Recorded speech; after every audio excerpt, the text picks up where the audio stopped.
Hi guys, welcome back to the channel, welcome back to Machine Gods of the NOXIAN Expanse, and we are with our second character, because our first character died, ripped apart by a glass mother. So we now have our second character. We created Xuan Blackreed in the last episode, so this is the figure that I'm going to be using to represent Xuan from Hassle-Free Miniatures. Huge hands. The sculpt has huge hands, which is okay. It's okay. But yes, in this video, we're going to be starting the gameplay for our new character. We're going to be starting in the ruins at E6. I've created the first scene sort of premise. While out exploring and hunting for relics, we find recent footprints leading into the ruins of an ancient building. They look to be only a day or two old, because we know whose footprints they are. So yeah, we're going to investigate that. And I'm saying that Xuan is a dancer. Dancer by profession, travels the Iron Valley from settlement to settlement. Sort of dancing at venues such as taverns, maybe the town hall, maybe festivals, but has also been able to interpret his dancing skills into a form of unarmed combat. So he's a lot more dangerous than he looks. He doesn't necessarily look dangerous, but no, when push comes to shove, he can push hard and shove even harder. A couple of things to highlight based from the last video. In terms of unarmed combat, you do not need a proficiency for unarmed combat. That's a good thing. That means we can use the proficiency on something else. I've used it on a longbow. And the other thing was that you use strength for your attack modifier and damage modifier for unarmed combat. Both of these things have been confirmed by Alex T. Although I'm thinking that if you have a player or a party member that can really kind of justify why dexterity should be used instead of strength for his character's unarmed combat, I think you should be allow them to go along with it. Okay, but get them to justify the reasons why. But we're going to go with Alex T's feedback. And we're going to be using our strength for our unarmed, and of course dex for our ranged weapon, but they're giving both the same modifier, so it's fine. It's fine. So yeah, last video we created our new character, padded armor, unarmed with a longbow. So apart from the longbow, he doesn't physically carry any melee weapons, which hopefully may aid me in surprise. Ooh, that's a thing. That could actually... Would that be enough to give me maybe a shift in difficulty? We'll have to see. But yes, we are carrying on. Now, I did also, in the last episode, we did create the second settlement. I also very quickly created the Overlord for the new settlement. Now, the second settlement was actually discovered by Yagmur, the first character. When he came to the ruins, we had to generate the location and the terrain for the other adjacent squares, and there was a settlement here. And in the last episode, we created that settlement, and we found it was called Stormspire. And I'm thinking that maybe at the town centre, or maybe on the outskirts, there is a large tower with sort of a metallic antenna on top. And this area of, I think it's ancient debris, is prone to having lightning strikes. Again, I'm just creating a narrative. And what they do is that they use the tower to collect this magical energy, according to them. Because remember, in Machine Gods of the NOXIAN Expanse, people don't really understand technology. Again, I'm not sure why I did that. They think of it as magic. The effects of using a piece of technology, they think is magical spells. The use of electricity, they take as being magical energy. They think like electrical power lines, they think of as ley lines. They think of batteries as resonance cores and all this sort of stuff. So what I'm thinking is that in this Stormspire, like I say, they have this like a large tower, hence the name, and it manages to capture some of the lightning strikes, and it's a way for them to recharge and to power a number of artifacts and relics in the town. Now, we did also roll up that this was a medium town, and we rolled up the maximum number of people. There's actually 1,000 people here, so having that town's ability to charge resonance cores and etc. Is definitely a benefit in terms of the town's standing in the region. We did also roll up oppressive government, and I'm thinking that because we've had that both times now for both settlements, I'm thinking that could be a common factor with House Zaz. They are a very oppressive house. So yeah, what do we have? Stormspire Overlord is Ren Zas, male. Motivation of pleasure. Descriptor is harmful. Nature is shady. Now these ones were rolled up with this book, the main book. We then just did a very quick basic description using this book. Adult, shoulder-length red hair, short and thin, a massive nose and tight mouth, and addicted to a local drug. So I'm linking that local drug with the motivation, the pleasure. So yeah, another questionable overlord. Right, we're going to start now. God, I've been talking for too long again, but again, I want to set the scene properly so that we know what's going on. There will be time stamps in the description below and in the video, so you can fast forward to the sections you want to watch.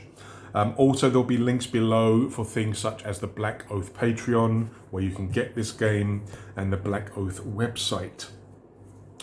Okay, so scene one, we're following the footsteps into the ruined building. Just as a reminder, the ruined size we rolled up as UD10 when we first entered it with Yagmur.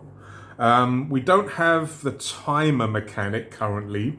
This was for Yagmur's task, his mission, to find that thief, who's probably long dead by now. And he met his demise in location 3, which is that small corridor here. Right, so what we're going to do is we're going to roll for a twist, and to do that, what we do is we roll a d6. If it comes up a 1, then there's some kind of surprise, some kind of modification or mutation of what we're setting down as our starting scene. So let's go to the page. Right, so a scene has a setting. Well, the setting is going to be this area of ruins. They're like ruined office buildings, kind of thing, skyscrapers. Okay, so after establishing a scene, roll to see if there's a twist. 1 in 6 chance. If a result is a 1, the surprise event is triggered. At the end of the scene, you must evaluate if you are in control. If you are not, the chance of the twist goes up by 1, to a maximum of 3 in 6. So the more that you are not in control of what's happening around you, the more likely that surprise events or bad things or changes are going to happen. So if you roll a 1, let's just go to the book here, down here. Okay, so if you roll a 1 for a twist, you've then got to roll on this table here, the surprise or unknown events table. You're rolling a d8 for a descriptor, and then a d8 for a specific event or happening. But this is also something that is useful when you want to know what happens next, where you're kind of stuck in terms of where you are and where you're going next, or what's going to happen next. This table can be used to kind of set you in motion again, so you have some idea of what's going to happen next. So on a roll of a 1, we get a twist, so a d6, doink. Here we go. Yeah, here we go. We get a twist! Yay! Now, for the twists, I'm assuming that when you get a positive result for a scene, at the end of the scene, you must evaluate if you were in control. I'm saying that if you were in control and if the scene went well, basically the twist chance resets. If it goes bad, it goes up by 1. So that's what I'm thinking. But now we have to roll to see what's going to happen. Right, surprise events. When a situation's outcome is uncertain or when you simply need to know what happens next, like for a twist, use the following method to learn more details. Okay, so we're rolling 2d8. Then roll on the action and theme tables to further refine the results. So here and here. I think we used these before, didn't we, to generate something? What did we use these for? Oh, I think it was the mission, the task for my last character when I had to find that thief. I think I generated sort of a reason why I had to find them on the action and theme tables. All right, so it could be encounter, physical, environment, knowledge, player character, NPC, location, or party or faction. All right, let's see what we get. So rolling a d8 first, we get a 4, knowledge, and then specifically, what is it? A 2. Secret or hidden knowledge. Okay, let's have a look up here. So these are some descriptions of the general descriptors. Knowledge. This type of event relates to information the characters have or need to acquire. Maybe they discover something crucial about a faction, or maybe they learn about an important event from years ago that explains their current situation. Secret or hidden? Okay, what I'm going to do is I'm going to roll up an action and a theme to maybe better define exactly what this could be. So we're rolling for action. It is percentage. We get a 95, guard. Okay, guard. And then the theme, we get a 53, belief. I've just written it down here. So knowledge, secret or hidden, and then we've got the sort of prompts that we've got are guard and belief. Secret or hidden knowledge. I mean, could this link up with the motivation that I rolled up? Yeah. So when I created the character in the last video, I actually rolled up a motivation for the character to track down the tech cultists who kidnapped the heir to House Zas. Maybe I'm going to generate this motivation or this sort of story arc in these ruins. Maybe I'm going to find clues, or maybe I'm going to find some of these tech cultists within the ruins, and from them I'm going to find out that they have got House Zas's heir sort of kidnapped. That could actually work, because that could be secret or hidden knowledge, guard, belief. I mean, maybe these tech cultists, they've kidnapped this the heir to House Zas because maybe House Zas is against what they believe in, because these are tech cultists. So maybe, let's have a think. Maybe, because I've mentioned a number of times that this is a great game if you're into 40k or you like the Adeptus Mechanicus or the Mechanicum kind of thing. I mean, look at the miniature I used, my first character by Station Forge. So what I'm thinking is, based on the prompts that we've rolled up there, and based on the fact that I can possibly link it with my motivation, and as I'm exploring the ruins, I could actually gain this motivation story arc. What I'm thinking is that maybe the tech cultists are very similar to the Adeptus Mechanicus in 40k, in that they kind of want to lose their human body, the flesh, and they want to become more mechanical so that they can be closer to the Omnicia. And maybe House Zas doesn't believe in that. Maybe it's not the predominant way of thinking. You know, the application of surgery and nanites and sort of magic items or technology to the body. But maybe these tech cultists are all for sort of switching their physical bodies for nanites and mechanical parts. And because House Zas is openly against it and maybe working towards stopping them, they've actually kidnapped the heir to House Zas. Now, in terms of whether they're planning to kill, whether they're looking for a ransom, whether they're looking to corrupt the heir into one of them, that we can generate later once we've gained the story arc or the motivation. But I'm thinking that kind of allows me to link the twist for our scene and my motivation. So maybe there's some tech cultists that we need to find, or maybe some kind of clue that will lead me to the tech cultists in the ruin. Right, I'm gonna write all this stuff down that I've just been talking about. Back in 1 second. So I've just put here, tech cultist faction believes in losing flesh and replacing with tech and nanites. Think Mechanicum 40k. House Zas and a majority of people are against this belief. Tech cultists have kidnapped the heir to House Zaz for either ransom or conversion. Tech cultists or clues can be found in the ruins, and this will link with my motivation, PC motivation. I think that kind of makes sense. I mean, it's not something that my character knows as yet. But it is something that maybe exists within the ruins that we could actually come across if we survive. If we survive. My first character only survived the entrance room and 2 corridors. But I have more faith. I have more faith in Xuan. Not the dice. I don't have any faith in any dice, but I have faith in my new character. So, without further ado, let us enter the ruins. Right, we're ready to go.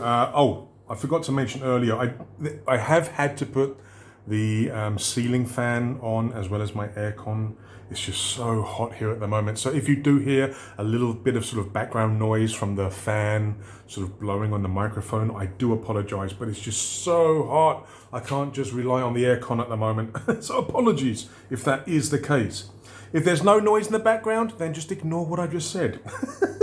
Right, we are at E6. We are about to enter the ruins. So the entrance room is clear. There's nothing in there of interest. There's no encounters. There's no monsters. It's just an entrance, a starting point for the ruins. And Xuan came across the footprints outside, very recent, maybe a day or 2 old, and is kind of wondering who could be around here, since there doesn't seem to be anything around here. He hasn't heard or seen anything for days since he entered this area. So again, it would be obvious for me to go this way and see if there's anything left of Yagmur's gear, but I'm thinking that I wouldn't know that. Xuan wouldn't know that. So what we're going to do is we're actually going to roll for a random exit to find out where Xuan goes after entering the ruins. So this, I think I mentioned this before, this is, I think, a large kind of office building, multi-level, and I'm thinking that it is above ground rather than below ground, so that if we find stairs or a way to change level, I think we're going to be going up, not down, yeah? Okay, here we go. So Xuan is in the entrance. Oh, that's a point. I used a token last time, didn't I? Yeah, I used one of these just to help me remember where I am. So, Xuan. Yes, our martial artist. Hassle-free miniatures. Love this stuff. We go into the building. We kind of seeing the tracks coming in here. But as we enter the ruins, I don't see the tracks anymore. Maybe something has come through here and disturbed the tracks that may have been here. So my ability to actually follow the tracks that I followed in here, I can't follow anymore. Another thing is that I forgot, I think with Yagmur, I forgot to use torches. Because, actually that's the point, because this is like a ruined office building, I may not need torches so much. Because I'm thinking that the building has windows or the remains of windows. So there may actually be a source of light. What I'm going to do is I'm actually going to make an oracle check. I'm going to make an oracle check to find out whether I actually need torches in here. Now, there may be, when I roll up things like the room content or the room details, it may say that it's a darkened area, a darkened room. But I'm thinking overall, would this ruins actually require the use of torches in every single area? So I'm thinking that, again, it's an office building, a multi-story office building, kind of like a small skyscraper, maybe not that high, but I'm thinking that there's going to be a lot of sort of windows and broken windows and things like that. So I'm thinking that there's a high chance of there being sufficient light. But again, I'm thinking that there may be some examples that I roll up. Let's go back to the ruins. There may be some examples when I roll it up that say that it's dark or whatever, in which case I may have to use a torch. So I'm thinking that it's likely, very likely, almost. I'm thinking that it's going to be very likely that there will be enough light to explore. Maybe I should check every level. Okay, so I'm thinking that what I'll do is I'll check, maybe, nah, that makes it too complex. More stuff for me to forget.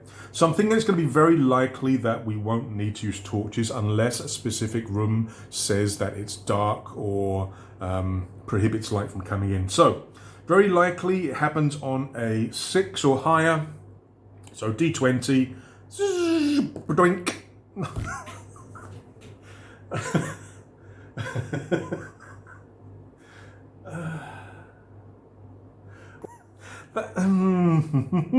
Well, I mean, thinking positive, let's get the ones out of the way, yeah, before we meet a creature. But look, didn't I roll a 1 on the D6 just now as well? All right, so we do need torches. It is actually a dark building. Okay, we follow the dice wherever the dice may be. Yeah, okay, so we will be using torches. Now, torches also are using the usage die. Let's just go to here. Torch. Illuminates a 20-foot radius, UD4, must be checked every 20 minutes. Should I check every room? UD4, it's a 50-50 chance. 20 minutes. Maybe every 2 rooms. I mean, how long does it take to go to a room, see there's nothing there, and then get out? Maybe every 2 rooms, we'll see. I'm actually going to write something like this down on the character sheet. 1 second. I'm thinking every room. Forget everything I was talking about, 2 rooms and everything else. I'm thinking every room because we're not just going through rooms, we're going through corridors as well. Let's do it every room. I'm going to run out of torches really quick, but I've got 10, haven't I? Yeah. Okay. So we light up our torch and we get ready to explore because this, for some reason, this office building is really dark. Xuan! So I want to know where I'm going to go. So we had 3 potential exits from the entrance. I'm going to do 1, 2, 3, 4, 5, 6. So we roll a 2. It's not a 1, but it does mean that we're going to go the same direction as Yagmur went. However, I'm going to be rolling for events and encounters as if this is a new ruin. So in area 3, there's no guarantee the Glass Mother's still going to be there, yeah? So we are going to move into area 2, which was a corridor, 1, 2, 3, 4 long. But we have to roll to see whether anything is in there. So we've got to roll a D10. Where's my D10? There it is. On a 1 to 3, we have an encounter. Come on, you can't do this to me. I do not want a 1. We got a 6. Okay, so there's no encounter here. So we can pass straight through. We go into area 3, where Yagmur met his end. Now, there could be the potential for me to find certain items of gear, but I'm thinking that nothing powerful. So I'm going to say things like, for example, the relic, the armor, the weapon are basically going to be destroyed. Because I think that'd be just too easy for me to gain extra items that way. But possibly things like rations and torches might still be usable. We'll have to see. Right. So we're now rolling for an encounter in area 3. We're rolling a D10 again. On a 1 to 3, we have an encounter. A 6 again. Okay, I like the D10s. I don't like the D20s. Right. So there's nothing in here. However, we do find the remains of Yagmur. So what I'm going to do is quickly get his character sheet and see if there is anything that we can loot off the body. Poor Yagmur. Like I say, I'm thinking that the saber, I mean the sling might still be okay, but I'm not proficient in sling, so I'm not really worried about that. But I'm thinking that the saber and the relic would have been destroyed by the Glass Mother. Also the armor, I think. But I'm thinking that certain other items may have survived the slashing and the tearing of the Glass Mother. Again, we'll use the, I think we'll use the Oracle. I think 50-50 chance. I think 50-50 chance. So I'm going to do the generic items only. So 50-50 chance, D20. So on a 10 or higher, the water skin survived. Nope. Flint and steel. Nope. Oh, come on. Seriously? Hang on. Another D20. Right. Rations. Do any rations survive? Now I'm thinking that the rations would have a less likely chance. So I'm thinking that for the rations, because there'll be scavengers and rats and everything else, I'm saying it's going to be very unlikely, which is a 14 or higher. Nope. Dice says no. Torches, I'm thinking is 50-50, so a 10 or higher. Yay! We've got some torches, right. Now, there were 10 torches, so how many have survived? 10. That's really nice. We got something out of this. Medical supplies might be fragile, so again I'm thinking very unlikely, so 14 plus. Yes, there were 2 of those, so 1 to 3 is 1, 4 to 6 is 2, 1. So we've got 1 medical supply. I'm just going to write this down before I forget. He had 5 sacks which were empty, so sacks again I think 50-50, so 10 or higher. Yes, there were 5, so how many survived? 2. Okay, 2 sacks, and I'm thinking that's it. So not oh, hang on, coins. Now coins, I think should still be there, unless somebody's come and pocketed them. I mean, I'm not thinking that he's been dead for too long. Okay, so I'm not gonna say it's automatic that the coins are there, because there could have been somebody coming in and sort of, you know, taking the money. Either somebody from outside or maybe somebody further within the ruins. Let's do 50-50. So on a 10 plus, the money's still there. Some bugger nicked it. Some buggers nicked all the money, so there's no money there either. Okay, fine. But there's nothing else in here, so we can continue our exploration. Okay, so I've updated my quantities of torches, medical supplies and sacks. I haven't updated the item slots in terms of encumbrance yet, because I will be going through the torches as I explore. What I'll do is maybe at the end of the session, in between sort of videos, I will adjust as necessary and update as necessary. Let us continue. So we're in area 3. We haven't found anything yet. We found a few items on Yagmur's body, but not a lot. All his money's missing, maybe his weapons are missing and everything else. So we're going to continue through the doorway. Now this is going to be a new area, so we don't know what's going to be in here. So for a new area, we have to roll, and on a 1 to 4, it's a corridor. On a 5 to 10, it's a room. So we go into area 4, and it is a 6, which means we come into our first explorable room. Right, so we got a 6, so it's a room. All right, for the rooms, you roll a 2d6 for horizontal and vertical size. Okay, we can do that, although my d6s are all the same color. So we're going to a room which is horizontal, badoink, 4, vertical, 5. Another big room. We also have to roll a d4 for a number of additional exits. 4, really? 4 additional exits? Well, I mean, if I draw it over here, that means it's going to be maybe 1, 2, 3, 4, possibly. That kind of makes sense, doesn't it? Because I kind of want to fill up the space as much as I can, because it is like an office building. There's not going to be huge areas of dead space within like an office building, yeah? So I want to try and maximize the space. So, okay, let me draw that.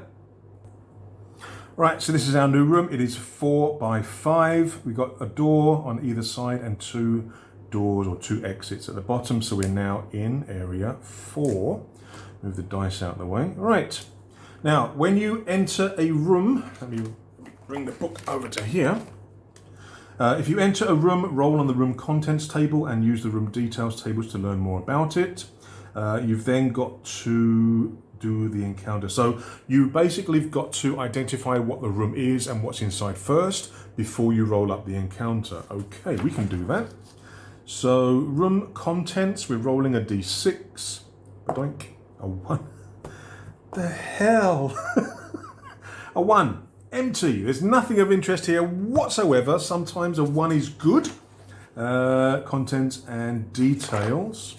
No, nothing here. There's nothing of interest. But we do have to roll and see whether we have an encounter or an event in there. So, where is it? 1 to 3, isn't it? Yes. So we're rolling to see whether there is an encounter. No encounter! But if there's no encounter, you've got to roll on the ruin event table. Okay, we can do that. Ruin event is here. Again, I'm thinking that there may, or there should be more maybe entries that there's nothing, kind of empty. It's no events. All right, D20. This can't be right. This can't. This can't be right. This can't. Are these? See, look. When I don't need anything, I'm getting good dice. I'm getting. Look. When I don't need. Get a 1. Holographic echoes show daily life before the collapse. Ooh. Well, I mean, it's not dangerous. It's not something that's going to get me killed. But, you know, it is another 1. Holographic echo show daily. So maybe this is like a room where visitors come and potential customers come, where the company used to market their products with sort of slideshows, holographic displays, brochures, to try to give sort of a positive image of the company, to sort of sell their products, to get more business from customers and things like that. So maybe this is like a sales room, and the holographic images are showing basically what this company used to do. Even though I'm kind of looking at the images and watching what's going on, it doesn't make any sense to me whatsoever, because what these people are dressed in and how they're behaving and what they're doing, their scope of work, is nothing like what I've kind of seen before. So, okay, it's confusing me very much what all these holographic images are showing and telling me, but it's magic. It's magic. I mean, that's the impression I'm getting. I'm trying to create a narrative. Of course I am, because that's what we do. So room 4 is fairly large. It's got a whole bunch of exits. Maybe these exits are into sort of maybe small cubicle areas where people can discuss business one-to-one in private. But I'm thinking that this is something akin to maybe like a sales room, where before the collapse, companies would bring customers and you know, potential people to buy their products. All right, so we've got 4 potential outlets or exits, but this video has been going on for a while. So what I'm going to do is, we haven't had any encounters yet, but we have had an event here. I'm going to stop the video here. We will continue the gameplay and the exploration of the ruins in the next video. But like I say, this video is going to be fairly long, I think, even after editing. So we're going to stop here. Try and keep them manageable size. So, Xuan Black Reed has entered the ruins, found a few bits and pieces, not much yet, and yeah, we'll continue exploring and then continue to Stormspire. Right guys, thank you very much for watching. I hope you did enjoy this. Don't forget to like and subscribe if you haven't already. I say this every video, but I really do want to boost the subscriptions, boost the awareness for the channel. So right, I will see you in the next video where Xuan continues. And hopefully in the next video, we won't be rolling so many bloomin' 1s. Right guys, thank you very much. Take care. Stay safe. Cheers.